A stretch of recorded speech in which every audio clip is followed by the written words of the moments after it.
hinhamoyan sa pati mo ang lenge hilamoyan sa santuleng na tanging huilang tunong Mangay tule, mangay hay sun kita hinlamoyan sa Umulalal tung pagumatu Ropuy na zampe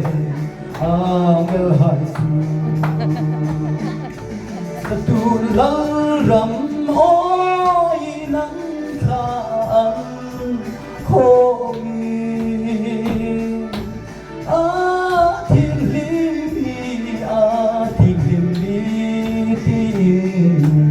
Zay lamoyan rin Oy mo ang lenge lamoyan rin Tularam oy nang kaan Komi ating limiti Zay lamoyan rin